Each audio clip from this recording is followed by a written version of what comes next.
Allah. Apanya audio enggak? Audio kita. Oh iya.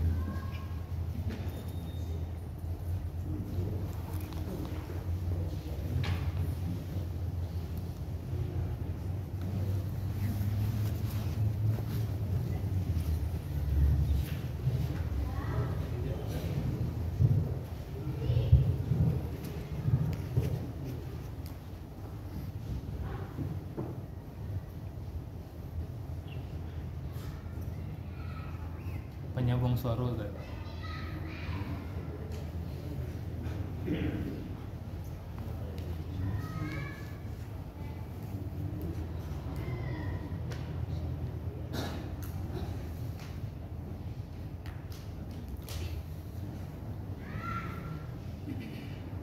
Bisa diangkat lagi.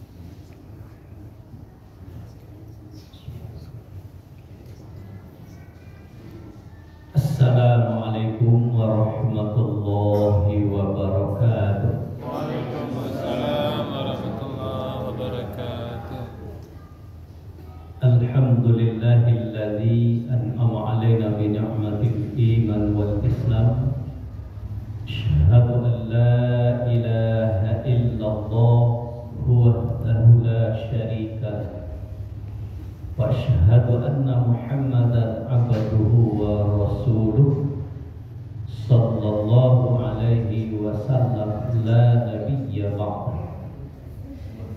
Ittaqullaha haqqa tuqatih wa la tamutunna illa wa antum muslimun. Bapak-bapak dan ibu-ibu jamaah pengurus dan jamaah Masjid Iman rahimakumullah. Kembali kita bersyukur kepada Allah. Alhamdulillah kita telah selesai menunaikan fardhu maghrib berjamaah, dibarengi dengan ibadah-ibadah sunnah lainnya. Semoga seluruh ibadah yang kita laksanakan kiranya menjadi amal soleh untuk kita di sisi Allah hendaknya. Amin ya rabbal alamin. Selanjutnya salawat dan salam kita sampaikan untuk junjungan kita Nabi Muhammad sallallahu alaihi wasallam. Allahumma salli ala Muhammad wa ala ali Muhammad. Bapak-bapak dan ibu-ibu jamaah yang berbahagia, malam ini kita akan memulai kajian kita. Saya sengaja mulai dari bawah, mudah-mudahan tak ada tersinggung. Bah kok di bawah, kok ado ngelupo, maingian, kok ado ngelumpang menyisi, kok ado nenilang mencari. Bapak Ibu jamaah yang berbahagia, pentingnya sebuah ibadah sama pentingnya dengan mempelajarinya. Sementara yang terjadi di tengah umat, dia mementingkan sholat tapi dia tidak mementingkan belajar sholat. Sehingga sholat yang dikerjakan ilmu di waktu SD dulu, tidak bertambah, tidak berkurang.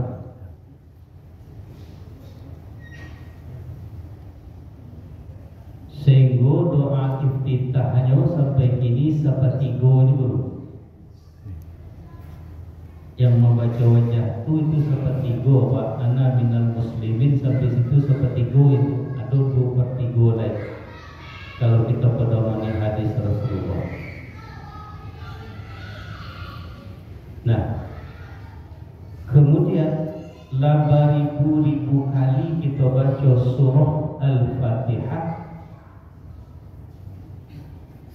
tapi masih banyak yang melakukan kesalahan. Di situ fungsinya belajar. Saya sudah sering mencontohkan, sebetulnya untuk diingat dan untuk Alhamdulillahirabbil alamin dengan alhamdulillahirabbil alamin itu beda. Antara ha dengan ha itu beda. Apabila kita pasangkan ha pada alhamdulillah, itu maknanya akan menjadi segala puji bagi Allah. Tapi kalau kita pasangkan alhamdulillah, yang pertama tadi ha namanya itu, alhamdulillah, hakete atau hapade istilahnya dulu. Walaupun tidak ada dalam ilmu tajwid hakete hapade. Alhamdulillah istilahnya hagadam. Nah, kalau alhamdulillah dipasangkan pada kalimat alhamdu, maka maknanya adalah segala puji bagi Allah. Dan apabila dipasangkan dengan alhamdu, itu artinya segala benda yang mati untuk Allah. Dan itu dibaca sudah puluhan tahun. Nah, di situ pentingnya belajar. Dan kalau bacaan yang belum benar, jalannya tasib, jalan lain tidak ada. Banyak ke bawah lagi itu. Kesalahan yang tak perlu ada, tapi itu berulang karena tidak betul. Baik, Bapak Ibu jamaah yang berbahagia, kemudian ada beberapa prinsip yang harus kita pahami dulu apabila kita belajar dan mengaji ibadah, atau disebut dengan fikih ibadah. Al-fiqhu bermakna al-fahmu. Fikih itu artinya atau maknanya paham. Jadi berdasarkan dalil yang ada bisa paham tak sambung. Dalam agama kita itu biasa. Kalau masalah furu'iyah itu memang kita tidak bisa terhindar dari perbedaan pengamalan. Tidak bisa disatukan. Kecuali cik masjid, cik imam, wirid itu yo, bagi pelajaran itu yo, imamnya yo, suruh kauman. Itu bisa. Tapi kalau untuk umum pun tidak bisa. Contoh, dalam sholat jahar bolehkah bismillahnya jahar? Dalam sholat jahar bolehkah bacaan bismillahnya jahar? Boleh. Dalam sholat sir boleh? Dalam sholat jahar bolehkah basmalahnya sir? Boleh. Ada masalah dengan? Tidak ada. Kalau ada imam sir basmalahnya, tak perlu sholatnya diulang. Kita di sini sir, kemudian imamnya jahat, tak perlu diulang sholatnya. Nah, asal dalil alasannya ada. Bapak Ibu jamaah yang berbahagia, maka kita bisa saja berbeda pengamalan. Satu. Yang kedua, Bapak Ibu jamaah yang berbahagia, kita berbeda hanya dalam masalah furu'iyah, dalam masalah sunnah, dalam masalah wajib tidak ada perbedaan. Nah, oleh sebab itu, di sini fungsinya belajar. Baik, Bapak Ibu jamaah yang berbahagia, kita akan mulai dari awal sekali. Taharah. Taharah itu menyangkut mandi, wudu, tayamum, istinja, bersiwak,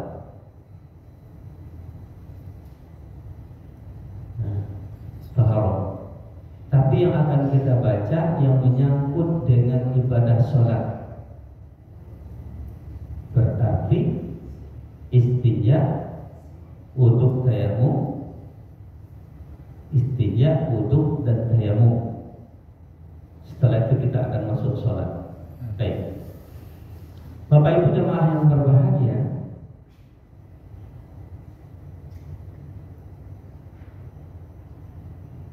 toharoh itu dalam sholat sangat penting.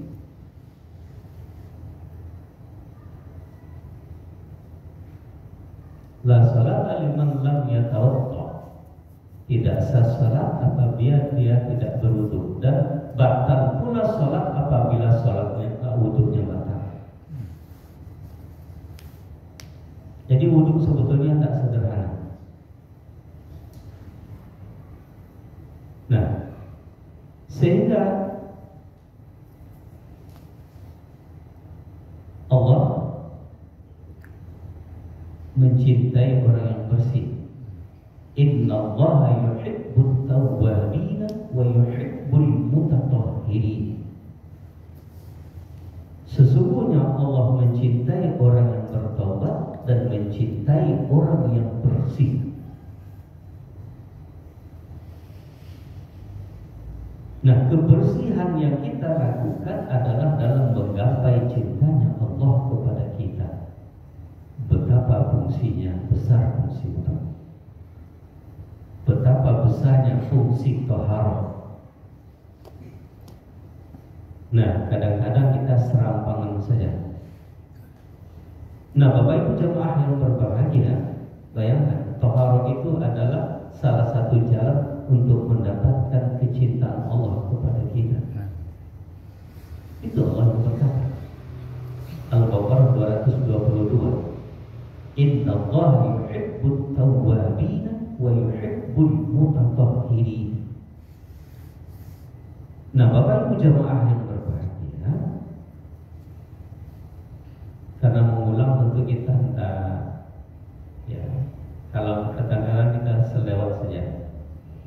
Nah, sebelum kita berwudu,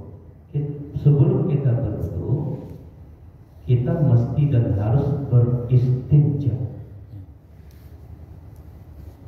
Bersuci, basuh lamunya, cebok, basuh kininya. Iya tuh. Ya. Di ibu bersuci namun atau bercebok? Pakai kedua. Pakai kedua.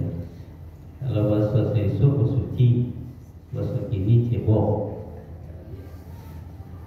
Nah, baik. Nah, apa hukumnya bersuci itu dengan sholat? Nah, istinja itu, Ustaz bukan kantri Ustaz, jangan lenek kantri enggak. Tapi mandinya tadi jam 7 pagi, sholat zuhur setengah 1. Kemudian dan langsung berwudu tanpa istinja. Menurut analisa pikiran sehat, masih bersih, masih sucikah dubur kita? Masih sucikah dubur kita? Dulu saya kan sudah pernah suruh menguji. Lah diuji. Lah. Enggak. Bah.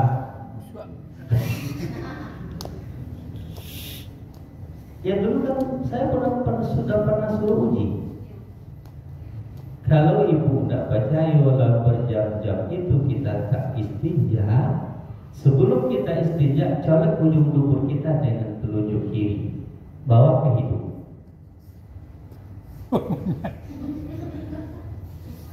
Iyalah mencoba sama nak. Ya. Nah, ya. Beda baunya dari pagi tadi dengan yang siang. Beda. Kalau sudah berbeda, najis atau masih suci? Najis. Nah, kalau kita sholat dalam keadaan itu walaupun kita berdosa, kita sholatnya Tidak. bayangkan. Kadang-kadang alasannya orang tidak tamat. Aja. Cebok dalam bed 2 rakaat. Kalau tidak cebok, 1 rakaat dalam bednya.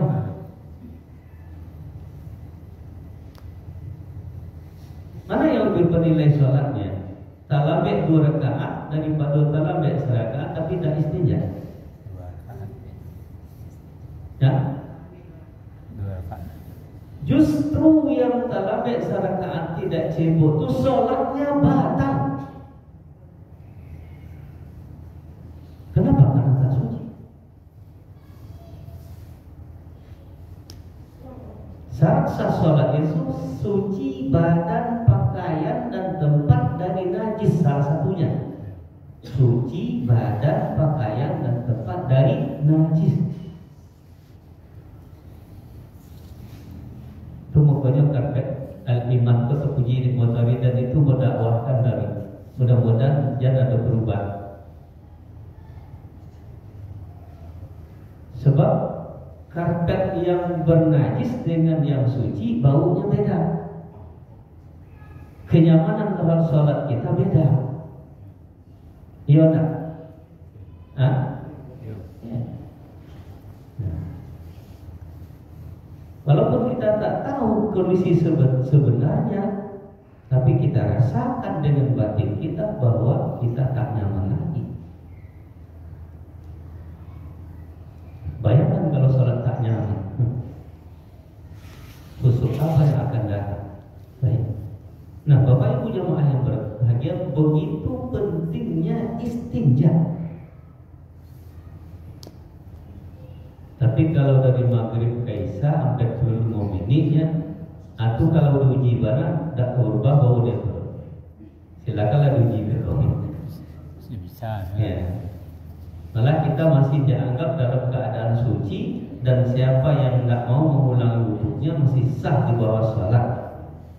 Karena wudhu itu boleh, kalau tidak dia wudhu awal lapis, kita boleh untuk beberapa kali sholat. Beda dengan tayamum.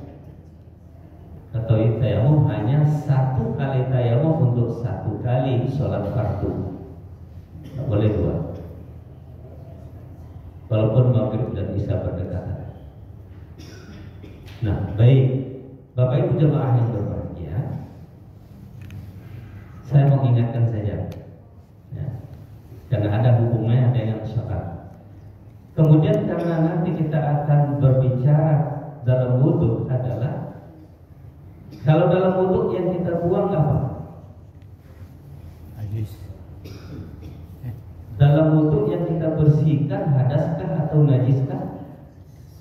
Najis. Najis. Umulang kaji mah. Ya. Dalam berwudhu yang kita bersihkan hadaskah atau najiskah? Najis. Hadas, najis.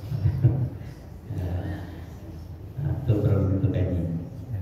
Baik. Bapak Ibu jemaah yang berbahagia, sebelum kita masuk kepada materi wudhu, nah, kita lihat dulu hadas dan najis. Apa sesungguhnya yang kita buang dengan wudhu, dan najis itu sesungguhnya seperti apa? Hadas itu sesungguhnya seperti apa? Kenapa? Kalau kita mau sholat, kita harus suci dari keduanya. Ya. Suci dari hadas dan najis. Baik. Kalau najis itu seluruh yang kotor, zat apapun seluruhnya yang kotor, benda yang kotor itu namanya najis. Apakah berasal dari manusia, apakah berasal dari binatang ataupun dari tumbuhan, kalau dia kotor itu namanya najis. Nah, kalau kita berbicara masalah najis, cara membersihkan najis itu baginya 3, berarti cara membersihkannya 3. Pertama najis anamuan, Najis saja. kalau bilang ada dalam ilmu awak, najis anamu pertama yang 3, berat, sedang, ringan. Dari barik dulu. Jadi barik itu dalam istilah fikihnya mukhallazah, najis berat atau najis besar adalah anjing dan babi. Cara membersihkannya di sana. Basuh 7 kali. Yang pertamanya air bercampur tanah. Tapi tanah merah bukan tanah hitam. Dan tidak bisa diganti dengan deterjen apapun.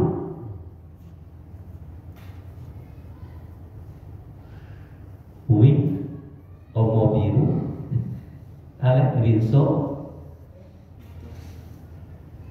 alek dayah, nah itu anak paling minat pamer. Baru dia akan suci. Salah satu yang 7 itu dicampur airnya dengan tanah merah. Dan kalau tidak seperti itu, selamanya kita bernajis besar. Dan kalau kita sholat, sholatnya batal. Hati-hati yang memelihara anjing. Ada yang memelihara anjing? Dakek-dakek janjian? Iya. Hati-hati. Kalau ada yang memelihara anjing, anjing itu dalam ketentuan Islam boleh dipelihara bersyarat. Untuk hobi nggak bisa. Syaratnya pertama pisahan tampe nyojo tampe awak. Tak boleh dakek. Kemudian tidak boleh, jangankan masuk rumah, ke teras rumah pun tak boleh.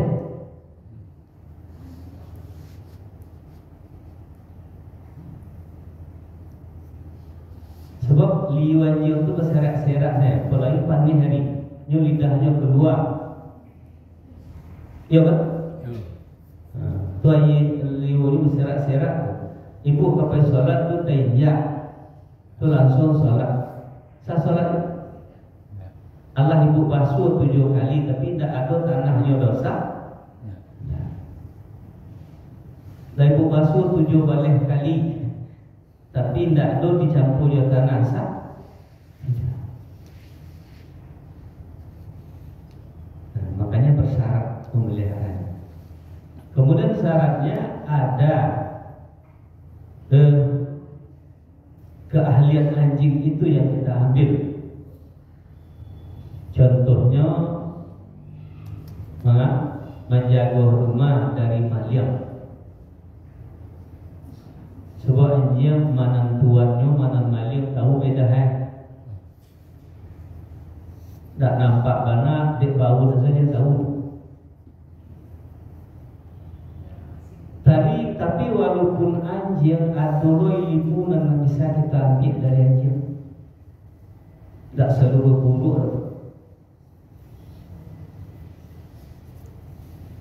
Anjing adalah potret makhluk yang diutus oleh Allah yang setia dengan tuannya. Pernah baca cerita Ashabul Kahfi? Dari 67 itu tambahnya anjing yang tungguin sinan atau nyupai lagi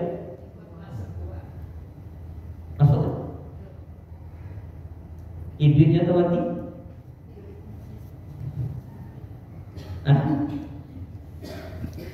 Nah kemudian cari kalau tuannya kapai seindaknya niantan sampai ke gerbang. Iyo, kalau nyo pulang nyo sonsong nyo geliang kan kapalonyo nyo galentongan ikut. Iyo, ibu apa pulang lepas sonsong? Awal-awal lah. Baru-baru ya. Atau bulan baru? Ya sama. Nah, tapi dia tak bulan baru atau udah bulan baru tuannya kalau pulang nyo sonsong. Mau makanan, anda mau makanan, tuannya tetap bisa.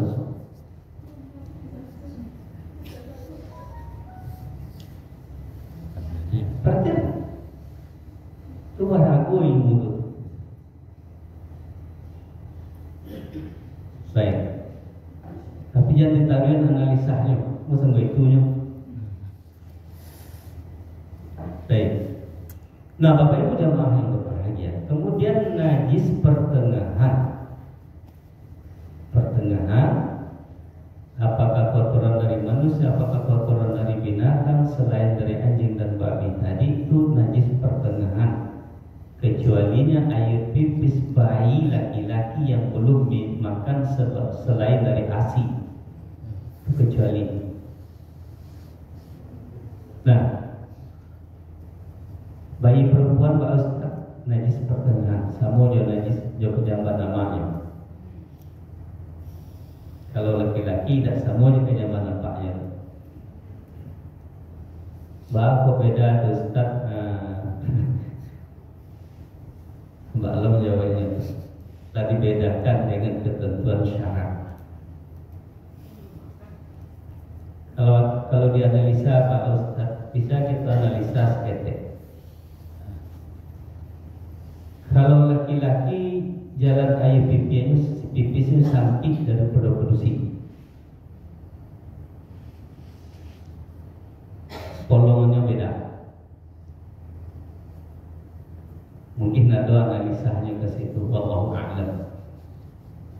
Pinanjale dalam syarat dibedakan. Nah, kalau najis pertengahan ada 3 hal yang harus dipenuhi. Pertama, membasuhnya, membersihkannya. Pertama, hilang zatnya. Dibasuh, hilang zatnya. Dibasuh dengan air mutlak. Kemudian dibasuh, hilang warnanya. Kemudian dibasuh, hilang baunya.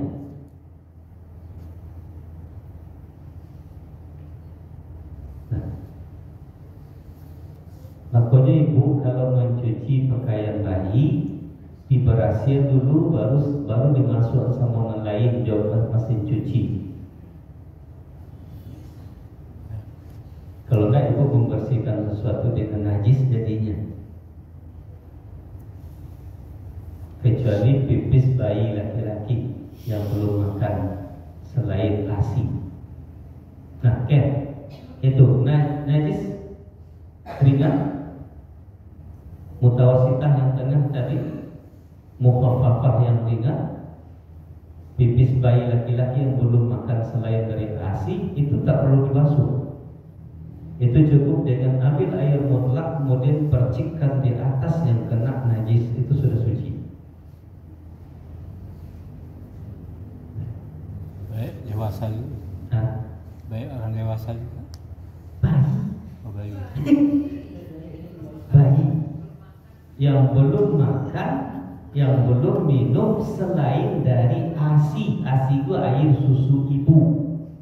Dan ASI itu ASI.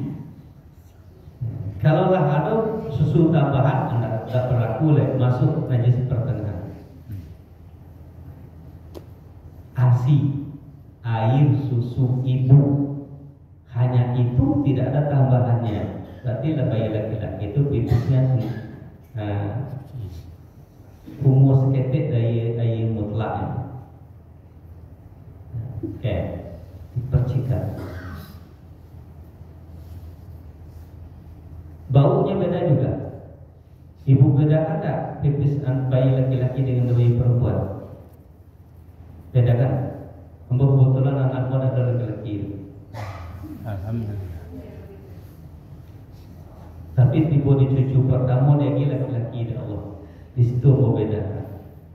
Memang beda. Ibu pernah membedakan? Enggak. Enggak. Tidak pernah dianalisa berarti. Kalau saya analisa, kenapa syaratmu seperti itu? Ironya je bau-baunya beda. Tak percaya uji. Oke. Baik, kita anggap selesai itu najis. Kemudian balik hadas. Nah, hadas itu apa yang dimaksud dengan hadas? Kalau najis tadi sesuatu yang kotor. Hadas?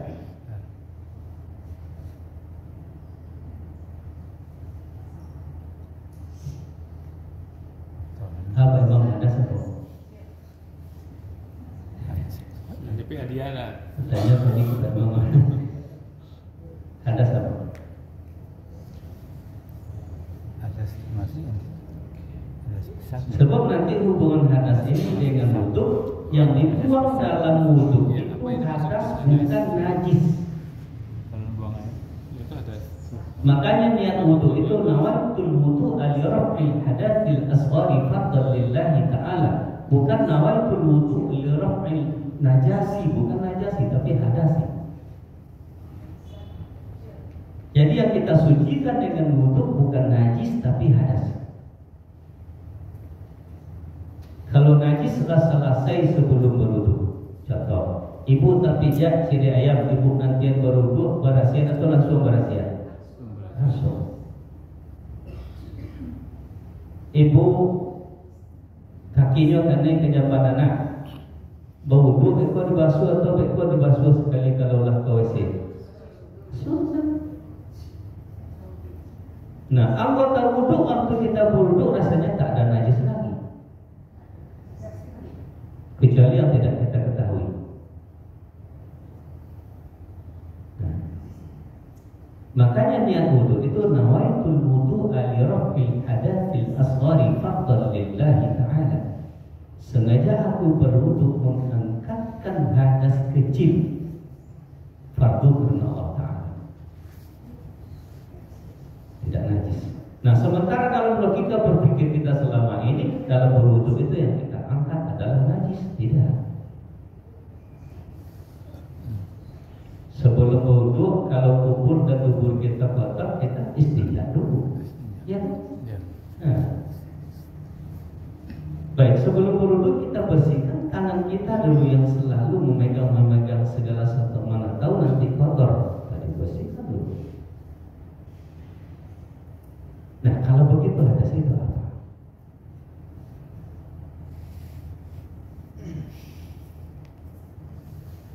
Kotoran buang air besar.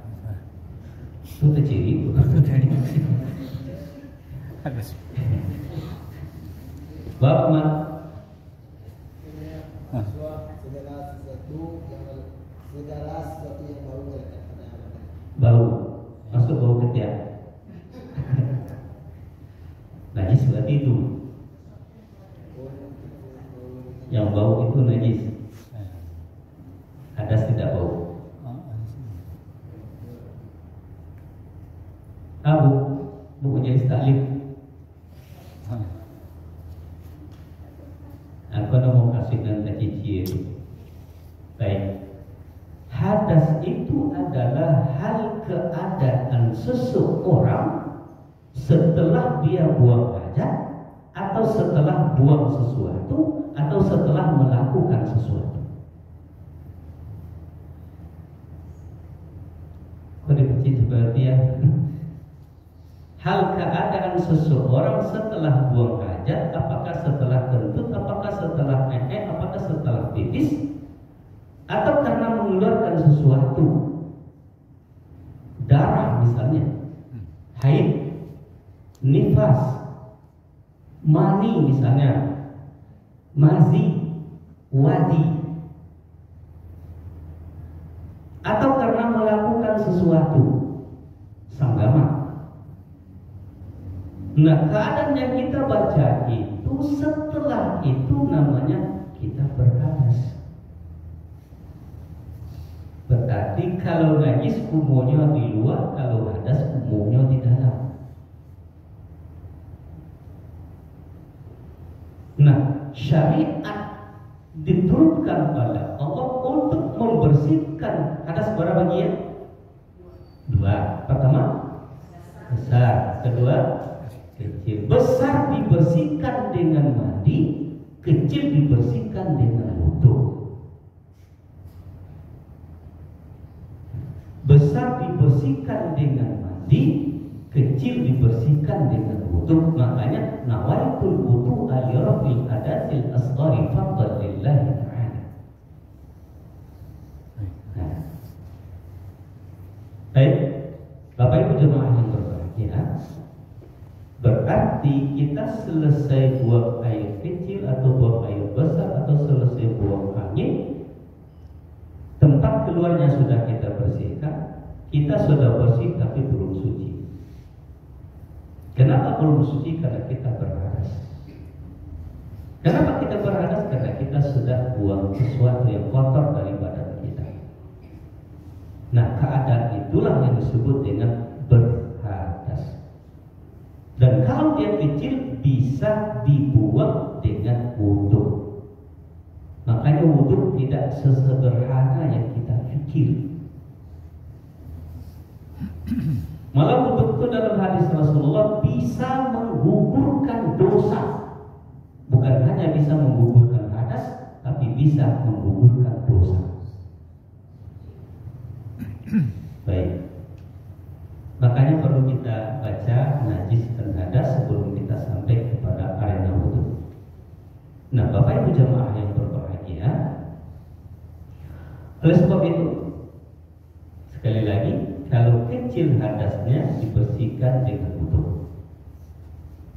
Apa contohnya hadas kecil? Nah, selesai kentut, selesai buang air kecil, selesai buang air besar, keluar mazi, keluar wadi.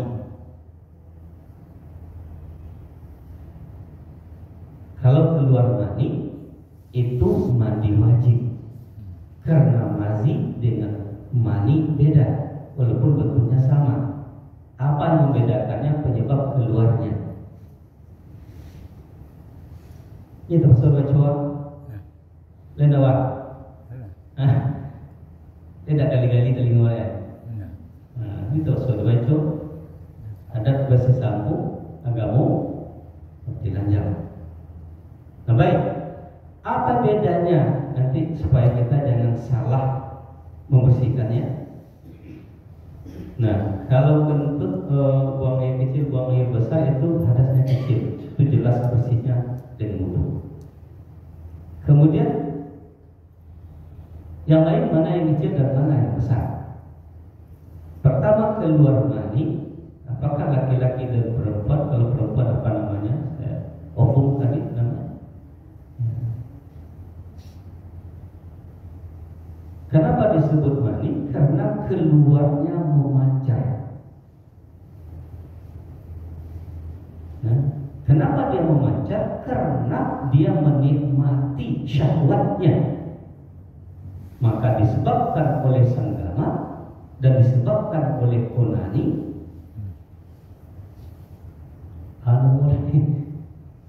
Dan lain-lain. Jadi lain-lainnya. Pokoknya terpasung keluar, kemudian dia mendapatkan nikmat karena dia keluar, itu namanya mani. Di perempuan namanya ovum. Ya, sampai keluarnya sama. Nah, tapi dia keluar tanpa syahwat. Contoh, dia keluarnya kental, tapi dia menyusul buang air kecil kita. Ada bapak-bapak seperti itu kita? Ada? Ada. Kita tidak bersenggama, tidak apa, tapi dia nanti mungkin karena hormon kita terlalu tinggi, nanti setelah kita pipis dia mengiringi air kental itu, ya. Kalau itu namanya mazi. Apakah dari perempuan, apakah dari laki-laki?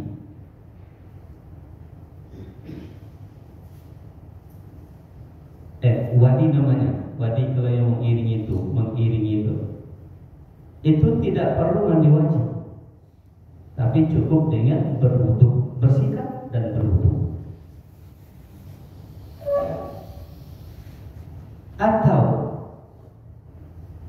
itu wadi nazi, kita melihat ya yang merangsang syahwat, tapi dia tidak memancar, dia keluar dengan sendirinya saja. Kita di waktu keluar tidak merasakan nikmatnya, maka itu namanya mani. Dan itu tidak boleh, tak perlu berwudu karena dia adalah hadas kecil. Nah, cukup dengan berwudu saja. dibersihkan dan berwudu. Nah, kalau keluarnya seperti tadi, apalagi karena bersengkama, karena berhubungan suami dan istri, apalagi berhubung dengan tidak suami istri, itu hadas besar dibersihkan dengan mandi wajib. Kemudian masalah penyebab mandi wajib ini lebih banyak dari ibu-ibu daripada kami laki-laki. Kalau kami laki-laki karena keluar mani saja dan bersenggama. Tapi kalau ibu-ibu habis haid mandi wajib, habis nifas mandi wajib, habis melahirkan mandi wajib. Nah, mandi wajib itu membuang hadas, sedangkan wudu membuangkan mandi wajib itu membuangkan hadas besar, sedangkan wudu adalah membuangkan hadas kecil.